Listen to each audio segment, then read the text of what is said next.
بسم اللہ الرحمن الرحیم۔ امامت کے مسائل۔ داڑھی کاٹنے والے شخص کی امامت۔ سوال: ہم سعودی عرب کے اندر اجنبی یعنی پاکستانی، انڈین یا بنگالی اگر بہت ہی پڑھا لکھا ہو تو بھی شرم کے مارے وہ امامت نہیں کر سکتا، اور اگر جماعت کا وقت آئے تو اس دوران جس شخص نے اذان دی ہوتی ہے وہی اکثر و بیشتر امام کی عدم موجودگی میں جماعت کرواتا ہے۔ بعض اوقات تو ان کی داڑھی ہی نہیں ہوتی، اور اگر ہوتی بھی ہے تو کبھی استرا پھروایا ہوتا ہے، کبھی داڑھی کٹی ہوئی ہوتی ہے۔ آیا اس صورت میں کیا اس کے پیچھے نماز پڑھی جا سکتی ہے یا نہیں؟ دوسری صورت: اکثر امام حضرات بھی اس بیماری میں مبتلا ہیں، تو کیا ان کے پیچھے جماعت پڑھی جائے یا بہتر ہے کہ نماز کے بعد مسجد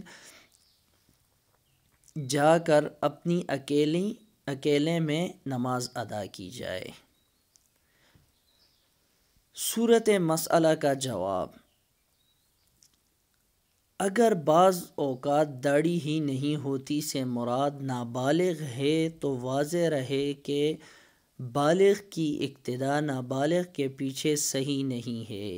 ایسی صورت میں تو نماز ہی ادا نہیں ہوگی، اور اگر ہے تو بالغ لیکن داڑھی آئی نہیں ہے، ایسی صورت میں نماز بلا کراہت ادا ہو جائے گی، یعنی اس کی اقتداء میں نماز پڑھنا جائز ہے۔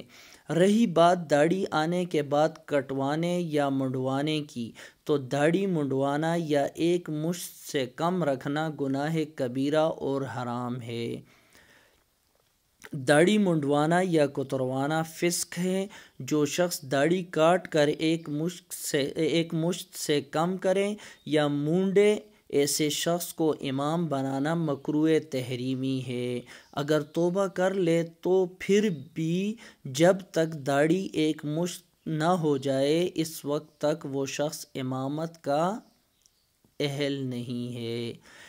لہذا مذکورہ صورت میں جب امام نہ ہو تو بہتر یہ ہے کہ خود آگے بڑھ کر نماز پڑھا دی جائے یا کسی داڑھی والے کو خود آگے کر دیا جائے، اور اگر مستقل امام ہی ایسا ہو یا خود امامت کروانے میں کوئی مانع ہو تو ایسے داڑھی مونڈے امام کی اقتداء میں اگرچہ نماز پڑھنا مکروہ تحریمی ہے، لیکن اگر کہیں قریب میں کوئی اور ایسی مسجد نہ ہو جس میں باشرع امام ہو تو مسجد اور جماعت دونوں کی فضیلت حاصل کرنے کے لیے اس ہی امام کی اقتداء میں نماز ادا کر لینی چاہیے۔